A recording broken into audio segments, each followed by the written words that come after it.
getirmişəm meyxananın bağını yığıb gətirmişəm. Hər birindən zidək ortağını yığıb gətirmişəm. Sözə var müştəri namərdə aman verməmişəm. Mən sözün xəncəri namərdə aman verməmişəm. Göz açandan bəri namərdə aman verməmişəm. Yaxşılar üçün gözümün yağını yığıb gətirmişəm. Bəlkə də lütf eləyibdir bizə peyğəmbərimiz. Var elə küllərimiz yoxdur bizim bənzərimiz. Çalmıyoruz oldu bizim müşfiqimiz, cəfərimiz. Mən onun dənə-dənə yarpağını yığıb gətirmişəm. Eşir elə ömrü boyu təsdiq olun şirinlikdə. Mənə heç aid deyil atam müasirlikdə. Bir məsələ eşitmişəm ki, düz olar birlikdə. Əlimin 5 dənə barmağını yığıb gətirmişəm. Mən özüm sadə kimi xoşlamışam sadələri. Əhli hal içməlidir ömrü boyu balbələri.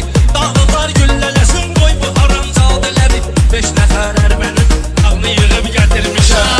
Yaz gəlsə nəşədlərsə ya dağlar gələcək. Bu gün ölsəm 100 il haqqımda soraqlar gələcək. Bilmişəm məclisi və uşaqlar gələcək. Uşağın evdən oyuncağını yığıb gətirib. Şükür ki bu günlərdə hamımıza qismət olub. Mənzilə satmaq üçün ürəkdə düz niyyət olub. Hasan ki məhərrəmli ay meşiddə vəhdət olub.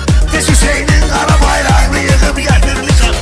Canavarlar üçün əzəldən canavar eşitmişəm. Peşəkar sözünü deyən bir peşəkar eşitmişəm. Dağlı qardeşlərimin müjdası var eşitmişəm. Gecə Moskva vermağını yığıb gətirmişəm. Həyatın qanunu var, pozan da var, yazan da var. Ay-ayaz değişmənin planlarım sızan da var. Meydanda külçə də var, kim də var, sazan da var. Hər sortun asobu qırmağını yığıb getirmişəm. Gərək bu meyxanada uzun aram olsun. Ay Ələkbər sözünün qüvvəti bir kalam olsun. Çaşanan mesiddə milyon bu qədər adam olsun. Görüm ki cütləyib başmağını yığıb gətirmişəm. Bu gözəl toylara meyxana sənətkarı düşüb. Elə bir söz demişəm tarixə bir barı düşüb. Kim mənə deyişib axırda şalvarı düşüb.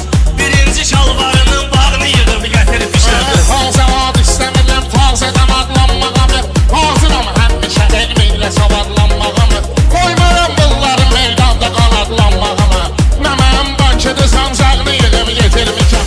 Bir savab biri də günahla üstümüzə gəlib. Hərəsi bir cür olan tamahla üstümüzə gəlib. Hansı şair ki bizim silahla üstümüzə gəlib. Çökmüşəm silahını çaxmağını yığıb gətirmişəm. Xiridarlar tanıyır meyxananın sambalıyam. Az yaşım yoxdur mənim meyxana ağsaqqalıyam. Hansı şair ki deyib meyxananın qartalıyam. Qətliyib bir yerə zaynağını yığıb gətirmişəm. Mən elə tək belə şahdıqlar üçün mehman olum.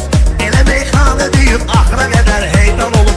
Bu mənim başım üçün döyür ki baba pünhan olum. Mən onu